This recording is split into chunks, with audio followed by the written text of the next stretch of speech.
hermanos, nos acercamos nuevamente a la serie de Efesios, capítulo 4. Pueden ir buscando sus Biblias allí. Y seguramente tendremos que quizás de alguna manera poner en contexto rápidamente dónde estábamos.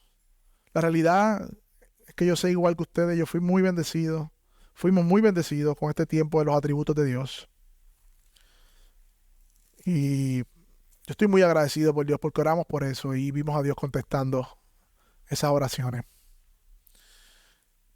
Pero igualmente sentía ya la necesidad de como volver en track en donde nos quedamos, eh, reconociendo que toda la palabra de Dios es inspirada, ir texto por texto, pasaje por pasaje, para que nos hable a nuestras vidas.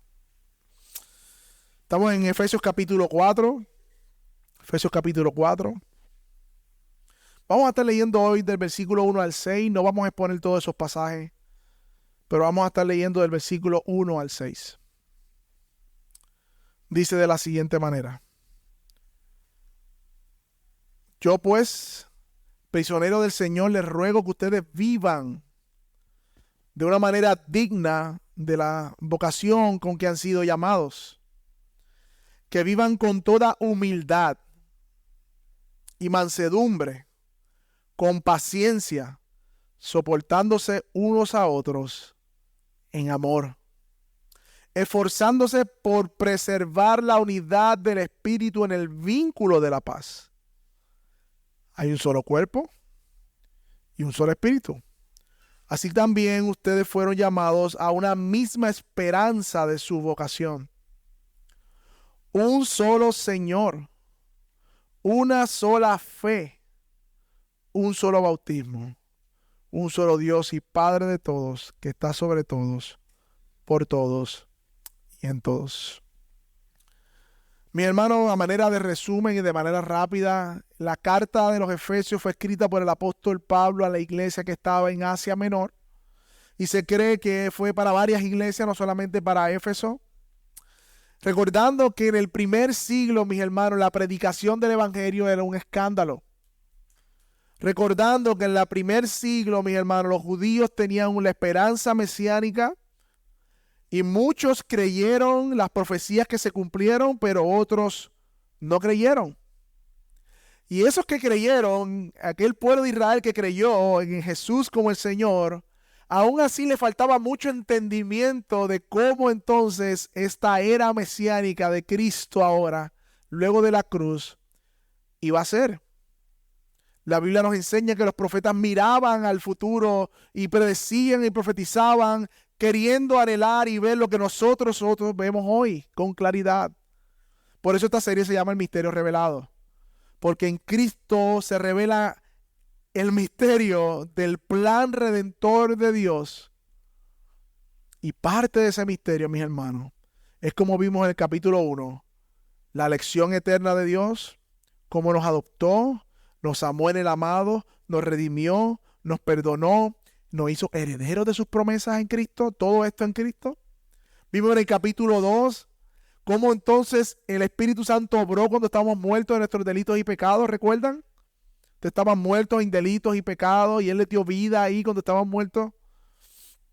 Y en ese mismo capítulo 2 nos empieza a decir que nosotros que estábamos lejos de los pactos, de la ley, de todo el plan redentor, porque en el Antiguo Pacto vemos que Israel como nación, el Dios de Israel, la gente venía a Israel para conocer al Dios, y nosotros como gentiles estábamos lejos de ese Dios de Israel, pero ahora en Cristo nos ha hecho un solo cuerpo.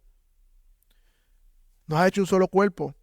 Y para nosotros es como bastante sencillo de entender, pero en el primer siglo un gentil, un griego, decirle tú eres un solo cuerpo con ese judío, y ese judío entender que ese gentil griego romano que ahora se convirtió a Cristo es parte del mismo cuerpo, no era tan fácil de asimilar. Costumbres distintas, pensamientos distintos, como visión de mundo distinta. Pero Pablo coge los primeros 3 capítulos y como vimos en el capítulo 3, el misterio revelado, dice en el versículo 3, capítulo 3, versículo 6, que los gentiles son coherederos y miembros del mismo cuerpo, participando igualmente de la promesa de Cristo. O sea, ustedes gentiles han sido añadidos junto a este pueblo judío como el único pueblo de Dios, y los dos son herederos de la misma promesa. Por lo tanto, entramos en el capítulo 4, en las implicaciones prácticas de lo que Dios ha hecho. De lo que Dios ha hecho. Pero notemos algo, porque antes de entrar al pasaje, miremos la estructura de la carta.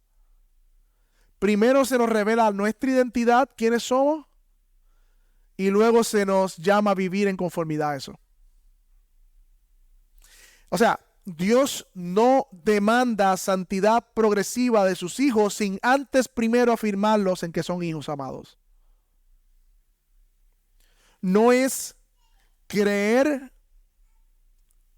para ser y entonces vivir, sino porque ya eres, vive. Es distinto.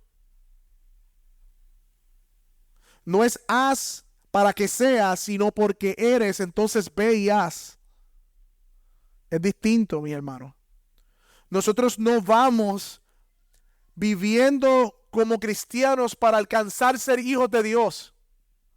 La Biblia dice, ya tú eres un hijo de Dios cuando pones tu fe en Cristo. Por lo tanto, ahora vive en conformidad a tu nueva identidad. Ya eres. La identidad afirmada y luego las demandas de esa identidad le siguen. Y esto no es nada nuevo. En Éxodo 20, recuerdan la serie de los 10 mandamientos. Antes de Dios darle los 10 mandamientos a su pueblo, dice, yo soy el Señor tu Dios que te saqué de la tierra de Egipto. Y es capítulo 19 habla que hizo un pacto con ellos y le dice, tú serás mi pueblo y yo seré tu Dios. Por lo tanto, los 10 mandamientos son una consecuencia de la nueva identidad que Dios le dio al pueblo de Israel, al igual que nosotros.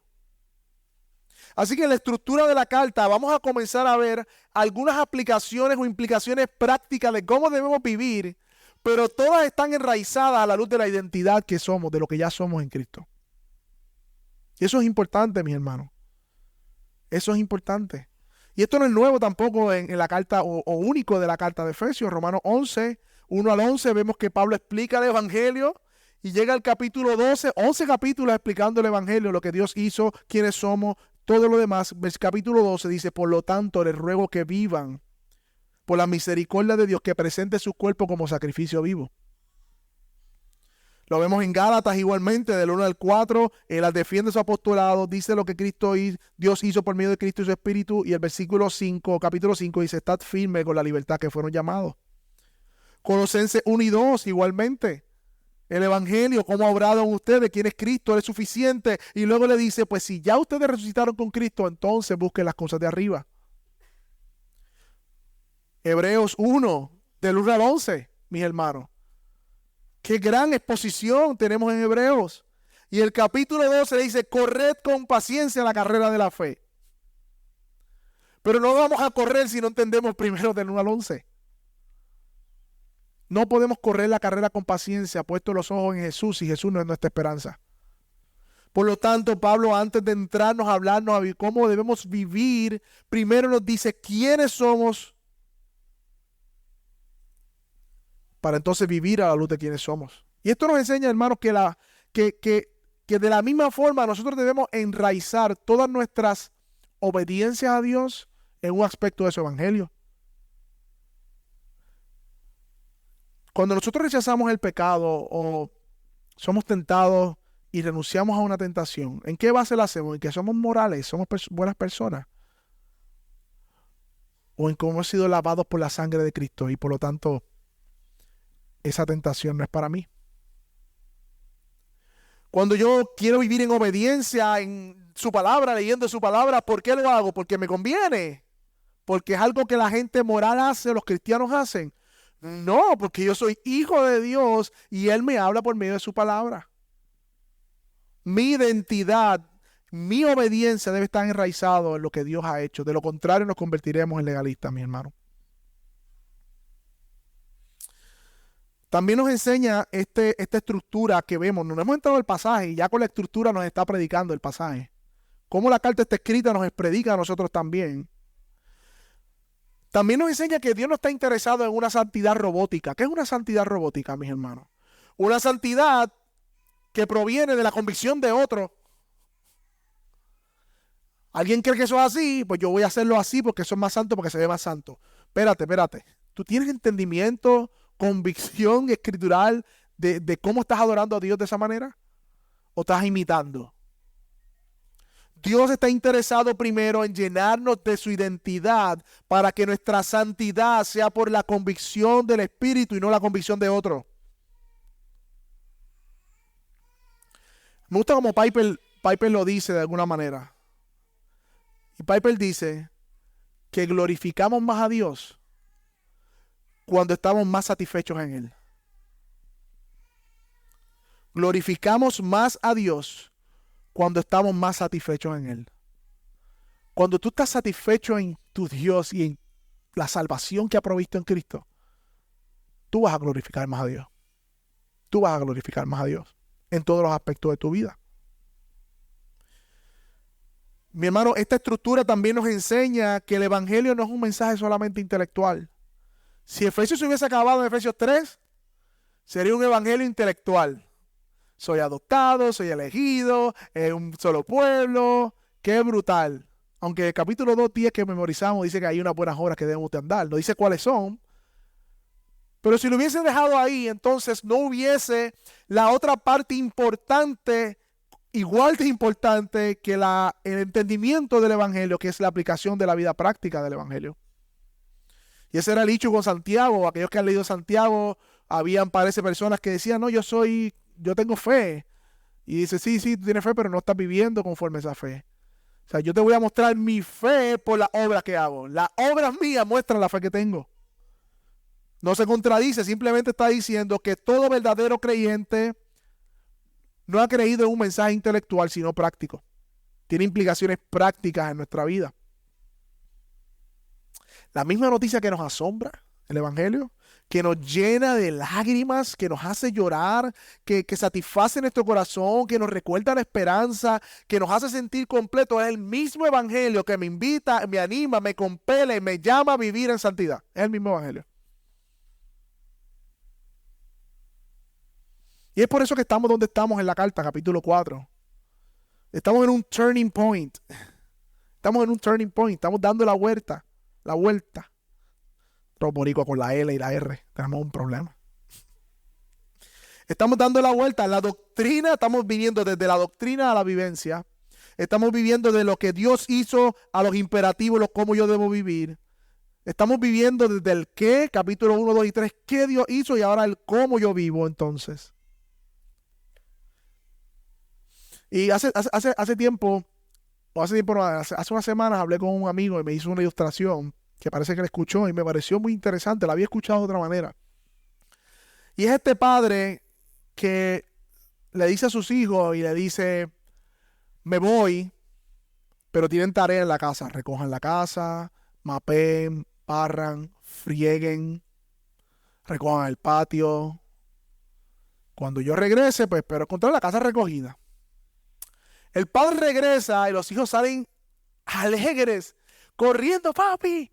Si supieras cómo aprendí, cómo se compone el mapa. Tiene un palo, tiene tela, se moja y hay diferentes mapas. Pero mapeaste, no, pero tengo un doctorado en mapología. Papi, si supieras que la máquina de recortar grama es tal marca.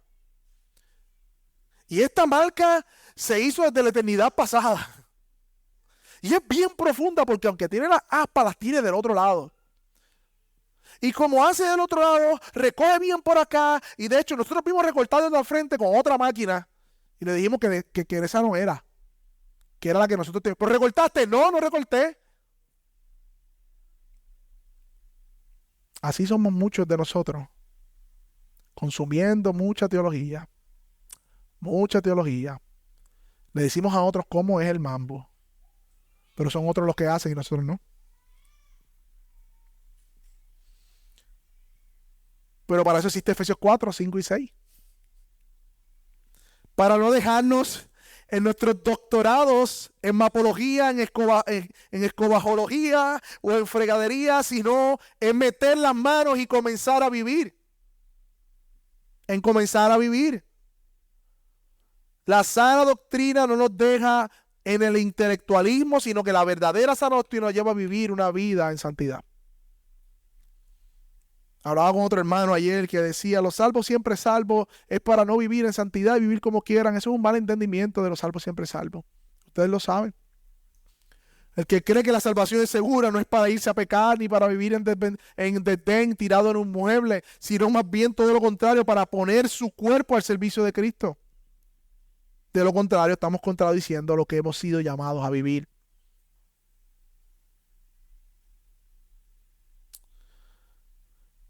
Yo quisiera corregir dos confusiones cuando entramos a las áreas prácticas. En primer lugar, ahora no es el pensamiento que ahora Cristo me salvó hasta aquí y de ahora en adelante yo voy por Él. Eso no es.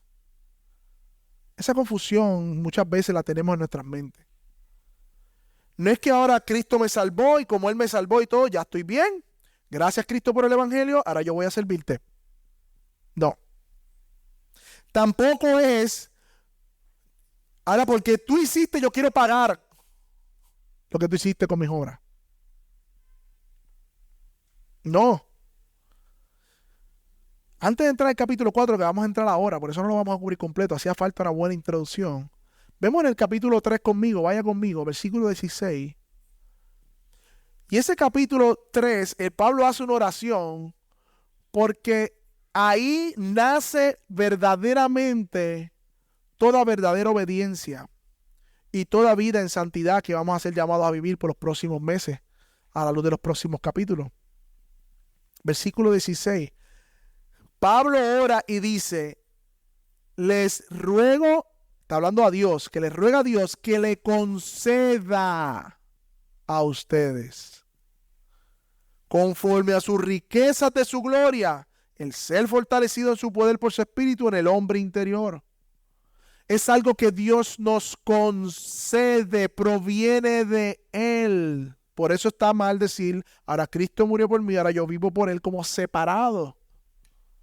No, mis hermanos. Aún las buenas obras fueron preparadas de antemano por Él. Y aún esas buenas obras son en dependencia de Él. Versículo 20. De ahí mismo, capítulo 3, versículo 20, ¿qué dice? Y aquel que es ¿qué? Poderoso para hacer todo mucho más abundantemente de lo que pedimos o entendemos. ¿Quién hace todo mucho más abundantemente? Si no es Él. Según el poder que obra en nosotros. Así que, hermano, es importante corregir esa confusión porque si no hacemos eso, mi hermano, estaremos 1, 2 o 3 días bien pompeados y al cuarto día, quinto día, nuestra pompeadera se va a ir. Porque fuimos a obedecer en la carne y no en dependencia de Dios. De donde proviene toda obediencia. Así que, mi hermano, esto nos enseña y nos debemos preguntarnos cómo estamos viviendo nuestra vida cristiana hasta estas alturas. Vamos a ver qué nos enseña la Escritura, pero hasta estas alturas, ¿cómo está nuestro andar cristiano? ¿Miramos a Cristo el domingo, le damos la espalda a la cruz y seguimos caminando? ¿O nuestro andar cristiano es un mirar a la cruz todos los días? Porque la primera que dije no es la que la Biblia enseña. La Biblia enseña que el Evangelio es algo que nos predicamos todos los días. Es algo que miramos todos los días. Es algo que apuntamos todos los días a través de la lectura y la oración. De hecho, la victoria del pecado en nuestras vidas es una falta de contemplación diaria de nuestro Señor y de quiénes somos nosotros en Él. Ahí es que comienza la victoria del pecado. Cuando olvidamos o cuando dejamos de tener una contemplación diaria de nuestro Señor. Y apenas vamos mirando la estructura de la carta, mis hermanos, y ya la carta se está aplicando a nosotros, ¿no? Pero ahora vamos a ver del versículo o capítulo 4 al 6, cómo somos llamados a vivir a la luz de la vocación que hemos recibido, comenzando, mis hermanos, en 3 aspectos. Y ayer se nos adelantó el recurso de matrimonio. Hay 3 aspectos que Pablo habla: la iglesia, la familia y la comunidad. La iglesia, la familia y la comunidad.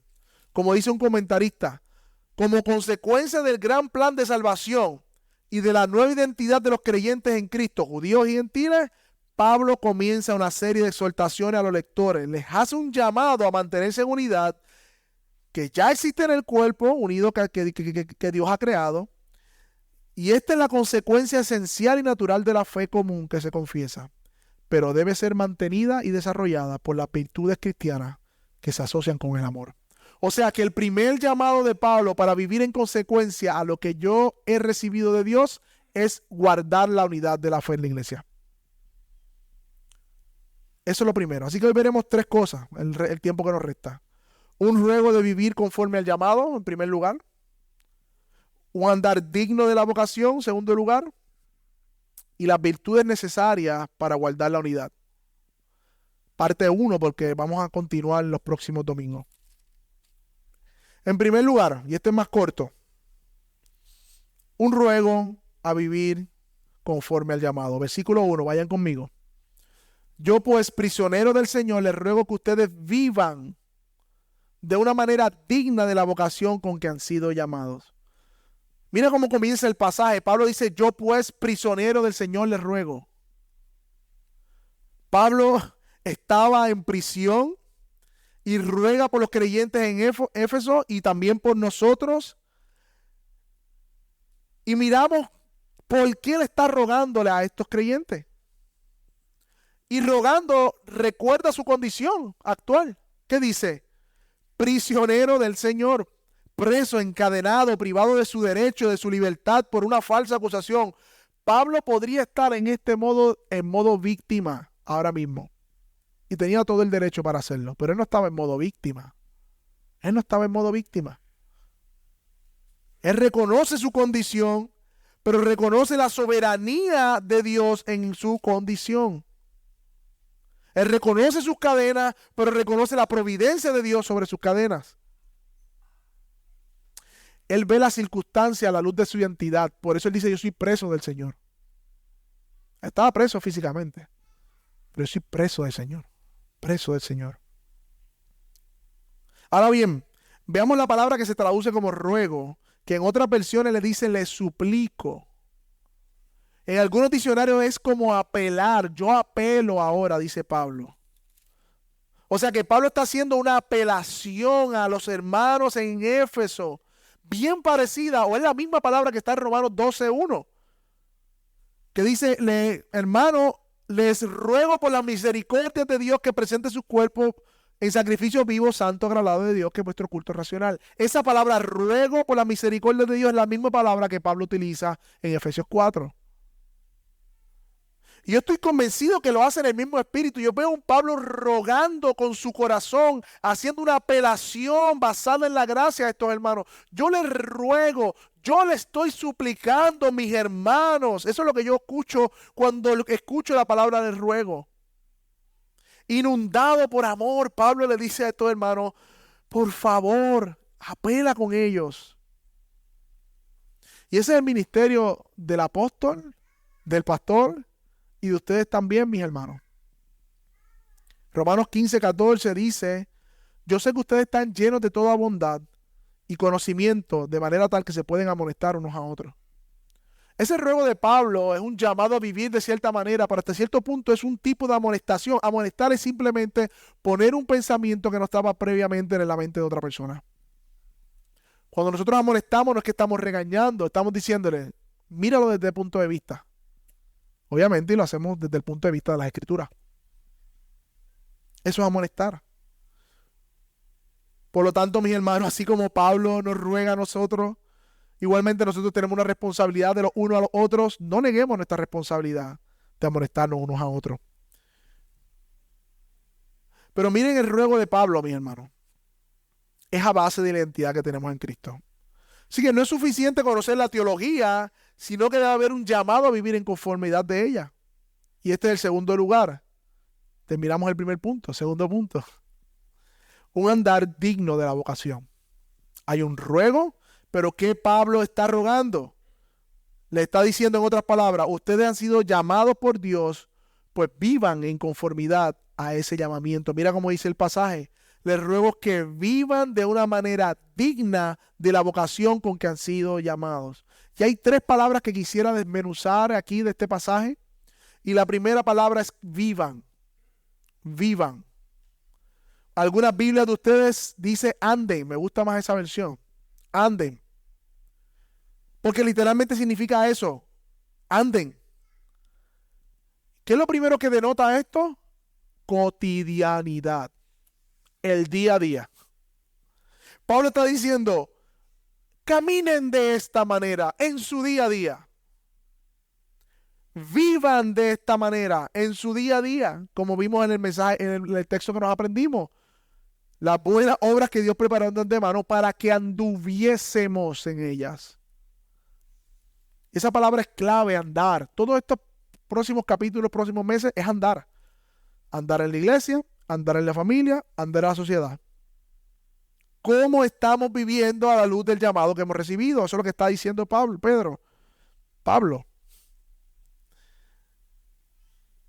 Hermano, esas buenas obras que hemos sido llamados no son las misiones internacionales. No es dejarlo todo e irnos a plantar una iglesia. Sino que las buenas obras, a la luz de esta palabra de andar, son las oportunidades que tenemos en nuestra vida cotidiana, sencilla, en nuestra rutina cotidiana, en los lugares que Dios nos ha dado para servir, para vivir para su reino, dar testimonio de Él y crecer en santidad. Esas son las buenas obras que Dios ha preparado de antemano. No tienes que ser un youtuber, no tienes que ser un pop watcher, no tienes que ser extravagante, ir a Perú, a El Salvador, para poder andar en las buenas obras de antemano. No es una vida extravagante, es una vida cotidiana, diaria, en los lugares que Dios te ha puesto. Esto se ve en una madre que diligentemente cría a sus hijos en el temor del Señor. Eso es una forma de vivir en las buenas obras que Dios dio de antemano. Criar a sus hijos en el temor del Señor. Un padre que sale a buscar el pan diario de manera responsable y como hablamos ayer, da la excelencia. No trabaja mediocre. No es un vago.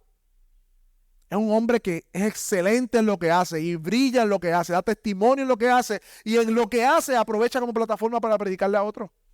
Eso es andar en las buenas obras. No es plantar una iglesia necesariamente. No es ser misionero necesariamente. Es un hijo que obedece por amor a su padre. Eso es andar en buenas obras. Es un estudiante que en medio del mundo oscuro de la universidad se mantiene firme en pureza y da testimonio a otros del evangelio. Es estando disponible, mis hermanos, para servirnos unos a otros. Con nuestro tiempo, nuestros recursos y nuestros dones. Es más, cada vez que nosotros vencemos un impulso de la carne hacia el pecado, estamos andando en las buenas obras que Dios preparó de antemano. Por eso dice, vivan, anden, es algo sencillo.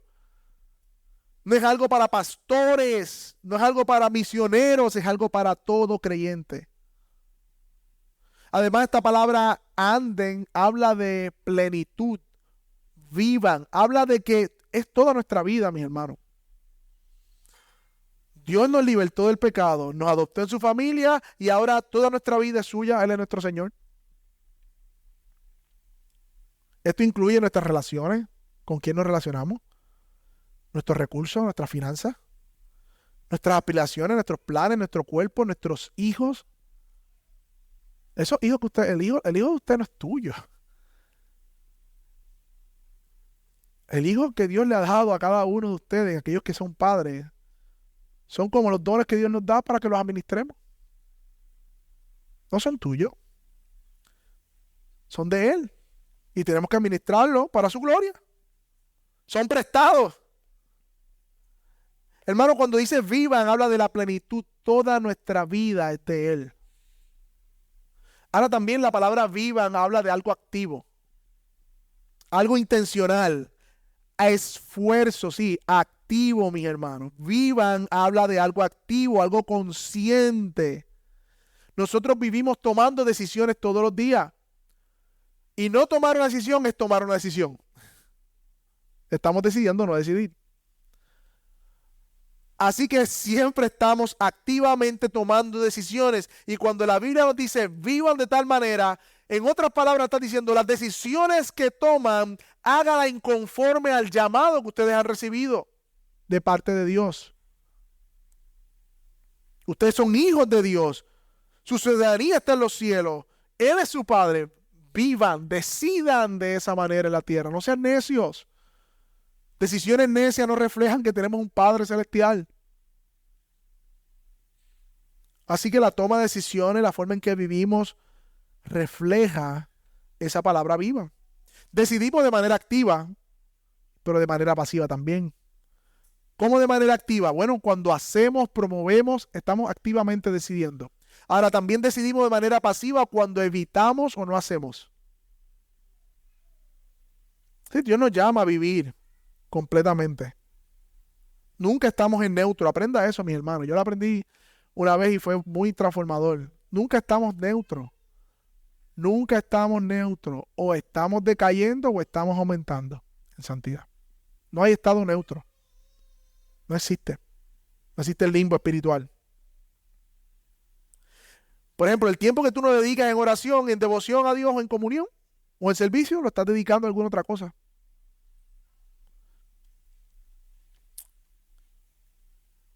Ahora dice, vivan de una manera digna. Esa palabra digna también quiero detenerme un momento ahí. Esa palabra digna se traduce como fiel. En inglés me gusta más, worthy. No sé si es la mejor pronunciación. O reliable, que es consistente. Vivan de una manera consistente. De una manera honorable a la vocación, al llamado. Y la realidad es, mis hermanos, que esto es un llamado a una vida de alta moralidad. No de moralismo, sino de alta moralidad. ¿Cómo va a ser? Yo no quiero ser moralista. La salvación es por gracia. Ok, vamos al capítulo 5. Vayan conmigo. Efesios capítulo 5. Vamos a leer de 1 al 13. Vamos a ir más adelante a eso. Pero es para que vean un ejemplo de la manera digna a la que hemos sido llamados. Capítulo 5, versículo 1 al 13 dicen: sean pues imitadores de Dios como hijos amados, anden en amor, y así como también Cristo les amó y se dio a sí mismo por nosotros, ofrenda y sacrificio a Dios como olor fragante aroma. Pero la inmoralidad, lo inmoral y toda impureza o avaricia ni siquiera se mencione entre ustedes, como corresponde de los santos. Tampoco haya obscenidad de lo que es obsceno, ni necedades, ni groserías que no son apropiadas, sino más bien acciones de gracia. Porque con certeza ustedes saben esto, que ningún inmoral, impuro, avaro, que es idólatra, tiene herencia en el reino de Cristo y de Dios. Yo lo voy a dejar ahí, pero yo creo que entendemos el punto. A una vida digna, mis hermanos, hemos sido llamados, no a un moralismo, un mero moralismo, pero sí el cristianismo bíblico demanda una vida de alta moralidad. Ahora bien, miren la palabra vocación. Vocación se traduce igualmente como llamado para tu vida. Y no solamente tu vida, es que tú fuiste llamado junto con un grupo de personas, juntamente, para cumplir un propósito, la iglesia. Dios hizo una convocación santa, por decirlo de una manera, y nos ha hecho a todos parte de su propósito. Y hemos puesto, todos juntos sido puestos en un cuerpo que somos parte de Cristo. Y cuando dice vocación, dice ustedes como creyentes han sido puestos, han sido llamados a un trabajo particular porque son parte del cuerpo de Cristo. El Dios que los llamó nos ha dado una nueva vocación que implica una nueva vida, y esa nueva vida se fundamenta en la salvación por gracia que hemos recibido, sí, de habernos sido unidos a cuerpo en Cristo, sí, de modo tal que la vida vieja debe ir conformándose a la nueva vida en Cristo. Y esto se refleja en lo cotidiano. Ahora bien, recordemos el contexto. Pablo comienza con la iglesia primero. Interesante. Las primeras implicaciones de la salvación no es para mí individual, sino para el cuerpo, para la iglesia. Y recuerden el contexto: judíos, gentiles, griegos, allí. Imagínate la diferencia que hay y cómo entonces ellos, si son llamados por Dios, van a reflejar ese llamado de Dios en su vida. Y lo primero que Pablo hace entonces en esta carta, en esa esfera de la iglesia, es un llamamiento a la unidad de la fe. A la unidad de la fe. Así que veremos por último, en primer lugar, primera parte, las virtudes necesarias para la unidad de la fe. Ya vimos el ruego, general que hace. Ya vimos la vida digna de la vocación. Ahora, ¿cómo se refleja eso en primer lugar en la iglesia? Es lo que vamos a ver ahora.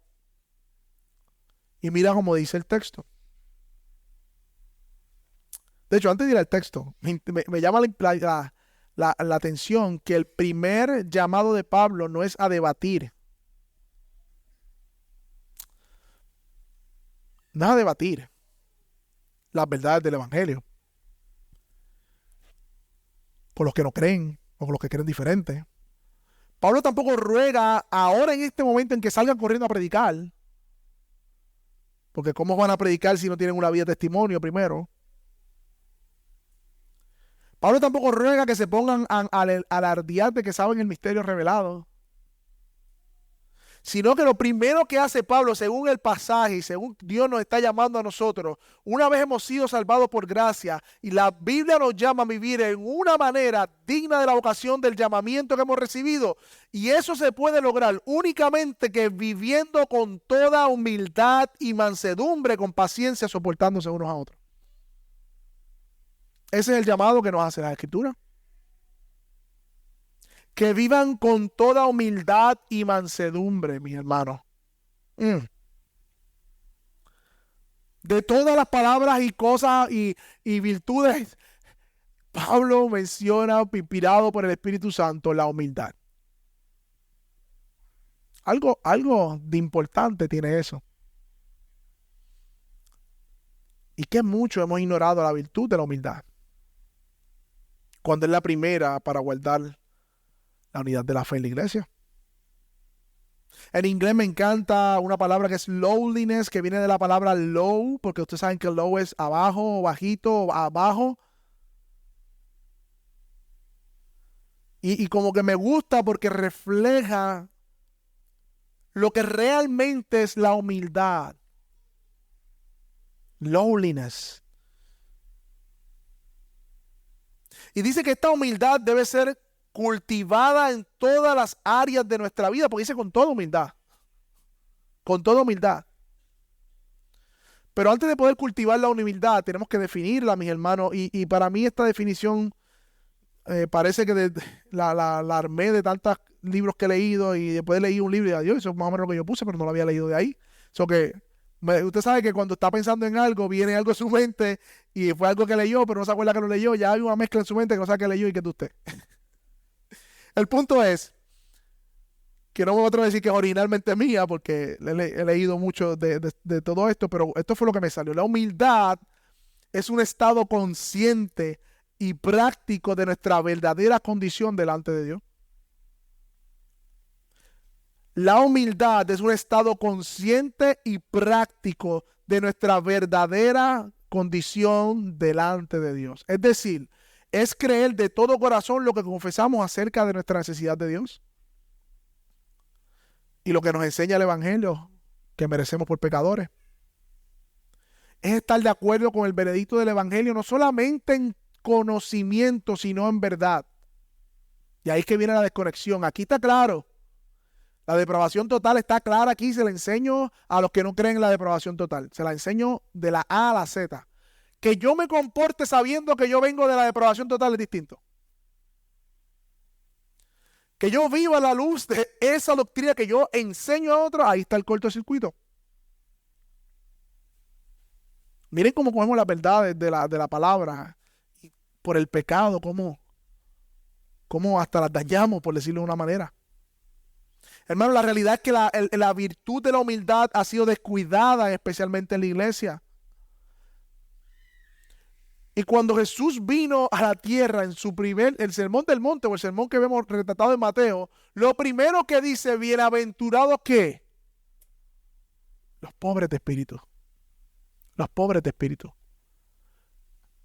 La humildad es la joya o la llave que abre las puertas del reino, mi hermano. La humildad es la entrada al reino de los cielos. Miren lo que dice el Salmo 138:6. Veamos de la misma palabra. El Señor es excelso y extiende la mano al humilde, mas al altivo que hace, lo mira de lejos. Proverbios 16:5. Mira lo que dice. Abominación es al Señor todo corazón altivo. ¿Usted sabe lo que es una abominación? Algo abominable, y ni siquiera digno de ser mencionado. Isaías dice que Él habita con el quebrantado y humilde de espíritu. Isaías 66:2 dice, pero Él mirará al que es pobre y humilde de espíritu, que tiembla ante mi palabra. Y una de las declaraciones más hermosas, y el libro Gentle and Lowly o Manso y Humilde, que lo recomiendo, voy a mitad, muy bueno. Dice que de todas las cosas que Jesús dijo que Él era, o que aprendieran de Él, aprended de mí que soy manso y humilde de corazón. La pregunta es, ¿estamos aprendiendo eso de Jesús? Hay una manera en que nosotros podemos aprender también una virtud, es viendo lo contrario.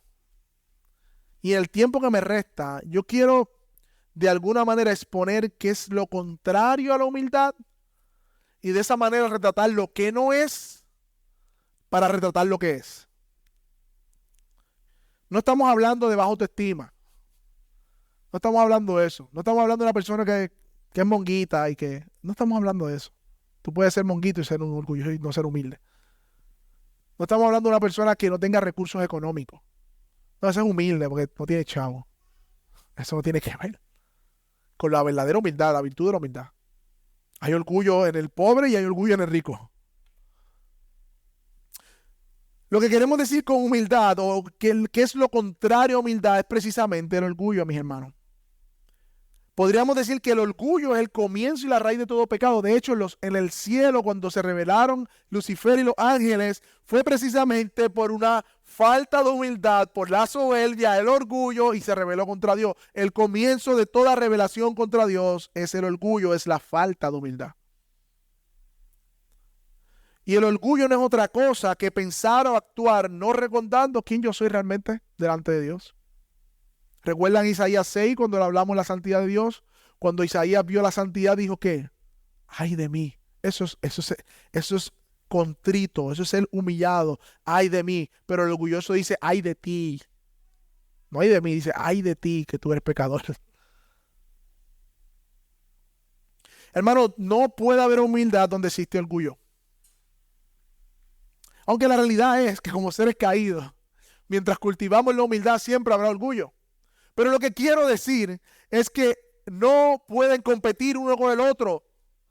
O estamos creciendo en humildad, o si no, estamos creciendo en orgullo. No hay de otra.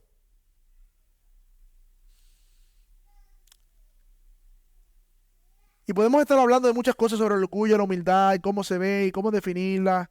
Pero el pasaje dice con toda humildad, y yo tengo que detenerme.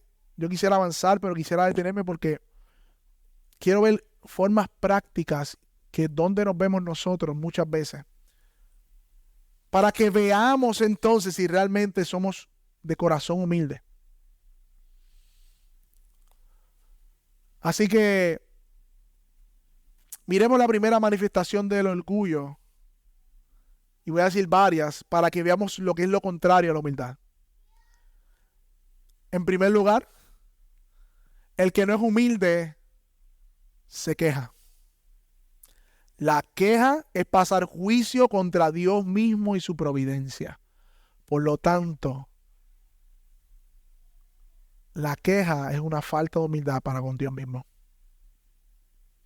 El enojo está íntimamente ligado con el orgullo, porque el enojo es una emoción que manifiesta que sus expectativas no están siendo cumplidas. Por lo tanto, tengo un estándar más alto que el de los demás, por lo tanto, no hay humildad. El que se enoja con frecuencia es por falta de humildad.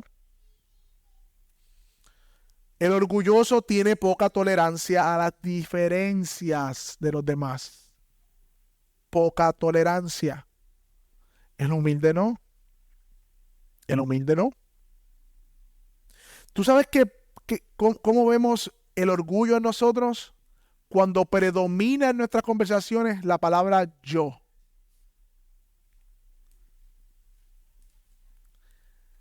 Voy a hago un ejercicio.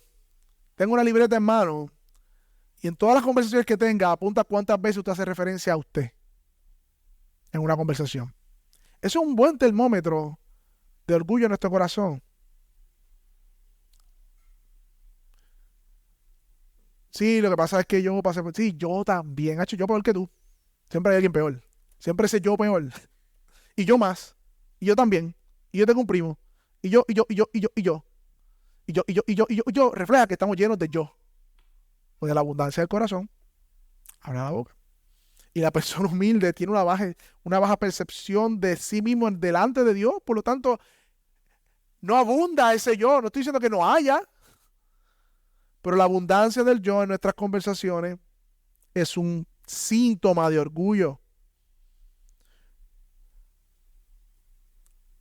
Verte a ti mismo mejor que los demás por medio de la crítica y pasar juicio sobre otros es falta de humildad. Y todos aquí tenemos que vernos en el espejo de las Escrituras. Porque aquí dice que tenemos que vivir con toda humildad. Y entonces, ¿pero cómo se ve eso? Pues mira, aquí nos dice que cuando criticamos a otros estamos viéndonos como superiores a ellos. Por lo tanto, no hay humildad, hay orgullo.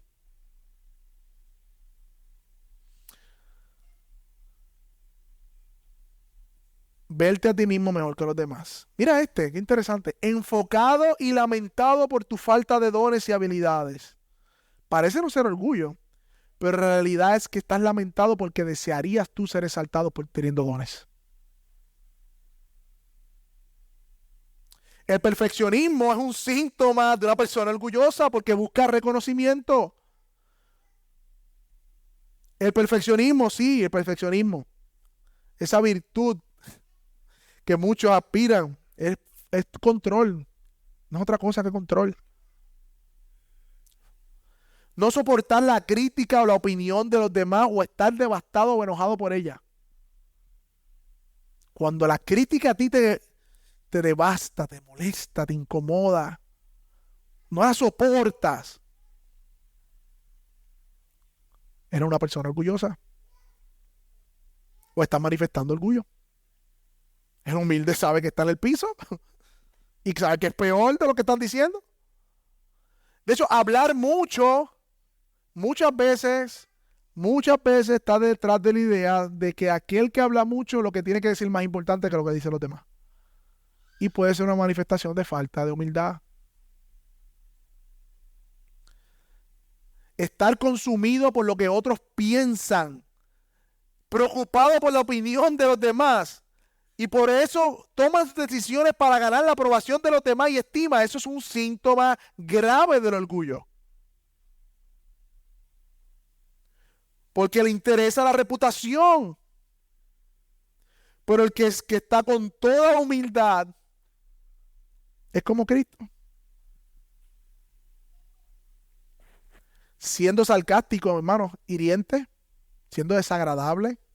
Aquellos que minimizan a otros usualmente quieren alzarse a sí mismos sobre los demás y esto lo hacen a través de la burla. Cuidado, mis hermanos, nos gusta el bullying, nos gusta el relajo, eso no hay problema. Pero cuidado que en tu corazón no estés haciendo esto para minimizar a tu hermano de manera hábil. Porque eso es un síntoma de que tienes una opinión de ti mismo mayor que el de los demás. Falta de compasión, mis hermanos, es un síntoma de falta de humildad. Falta de servicio. Los orgullosos no pueden servir porque no están pensando en los demás. Y si lo hacen para recibir alabanzas. Necesitan el reconocimiento. Eso es lo opuesto a toda humildad. Eso es lo opuesto a toda humildad. No admitir cuando estamos equivocados, buscar excusas y culpar a otros, falta de humildad. Eso es orgullo. Falta mucho más, si por si acaso, si te siento como así. ¡Para! Faltan unas cuantas. Pero yo creo que es necesario. Porque la enfermedad del orgullo está arraigada en nuestro corazón. Y el tratamiento tiene que ser duro.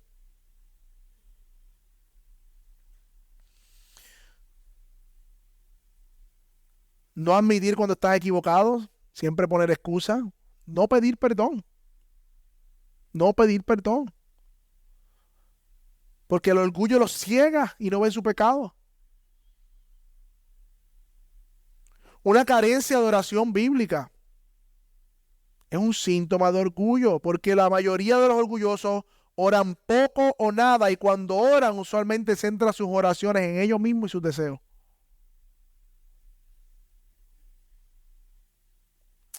El orgulloso resiste la autoridad. Detestan que le digan qué hacer. Tienen problemas de sumisión. De nuevo, una alta opinión de ellos mismos. El humilde no tiene una alta opinión de ellos mismos.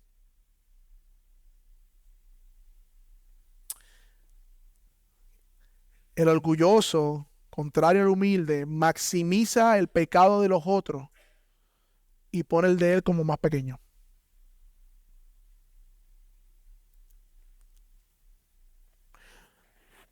El orgulloso es impaciente, se irrita con otros, es poco flexible en asuntos de preferencia, se enoja si sus planes y horarios están siendo amenazados, porque él es más importante que los demás.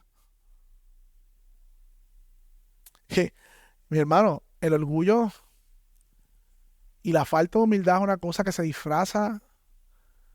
Yo estaba terminando y repasando la predicación de hoy en mi casa. De momento me doy cuenta de la hora, abro la puerta y le digo a mi esposa, es tarde, tenemos que irme, yo me voy. Si no avanzas, yo me voy. Después yo me senté a seguir bregando con esto y dije, ajá, es piadoso llegar temprano, sí, es muy piadoso. Pero yo estoy, ¿y qué yo dije con eso de yo me voy? Estoy diciendo, no me importas tú, me importa que yo llegue temprano. Y me sentí muy humillado, Señor. Dios me humilló, porque bregando con un tema como este, a veces venimos a estos temas creyendo que estamos exentos. Pero no es así, mis hermanos. El orgullo se disfraza de muchas maneras. El orgulloso es impaciente, es irritable para con otros, es poco flexible, amenaza, se irrita. El orgulloso experimenta celo, envidia, cubre sus pecados y sus faltas, no quiere dejarlas ver. Hace cualquier cosa para que las personas no las descubran. El orgulloso usa tácticas para llamar la atención sobre sí, el vestido, cómo se visten de forma extravagante, cómo se comportan, siendo rebeldes, siempre hablando de sus problemas. Eso es un síntoma del orgullo. El orgulloso no tiene relaciones cercanas, lo ven como una carga y una amenaza también. El punto es, mis hermanos, que la Biblia nos manda aquí a vivir en conformidad al Evangelio. Y la única forma de vivir en conformidad del Evangelio en la iglesia es guardando la unidad de la fe. Y la única forma que podemos guardar la unidad de la fe es viviendo con toda humildad. Y eso no va a ocurrir hasta que conscientemente y de manera intencional nosotros podamos hacer morir el orgullo en nuestra vida. Y cuando cortes la grama, verás que la grama sigue creciendo por acá, como decía Spurgeon. Sale todos los días. Se disfraza de diferentes maneras, mi hermano, y en la iglesia es lo mismo.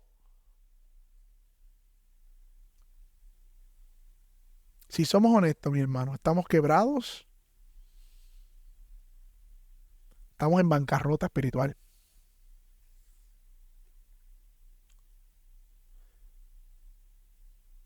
Y duele, mi hermano, matar el orgullo. Es fácil leer de Cristo cómo se humilló. Gloria al Señor. Y cuando soy humillado, ¡ah! Lo que quiero es gritar para atrás y decirle por qué humillaste, buscar culpable. Servimos un Dios que se humilló, nosotros no podemos ser humillados. Servimos un Dios que fue humilde, vino y se montó en un pesebre, entró como un pesebre, siendo el Rey de Reyes y Señor de Señores. Pero nosotros no queremos seguir a un Salvador humilde. Y la realidad es que no podemos vivir en conformidad a la gracia soberana de Dios si no vivimos en toda humildad, mis hermanos. Pero gloria a Dios por nuestro Señor Jesucristo. Porque Cristo es el ejemplo de humildad. Como dice Filipenses 2:5, el que no escatimó ser igual a Dios como cosa que aferrarse, sino que se despojó de sí mismo tomando forma de hombre y estando en la condición de hombre se humilló hasta lo sumo. Mi hermano, estamos hablando del Dios que creó los cielos y la tierra. Estamos hablando del Dios que con solo una mirada podía derretir 1000 universos. Estamos hablando de un Dios que se sometió a la voluntad de sus padres carnales terrenales. Estamos hablando de un Dios que vino a respirar el polvo de la tierra. Estamos hablando de un Dios que fue escupido, abofeteado, ensangrentado, que enmudeció. Estamos hablando de un Dios que no se quejó. Estamos hablando de un Dios que no era orgulloso, que enmudeció, que no estaba consumido por lo que los demás pensaban, que no vino a ser servido, sino a servir. Estamos hablando de nuestro Señor que tuvo compasión, no como nosotros. Estamos hablando de nuestro Señor que no estuvo a la defensiva, sino que se humilló.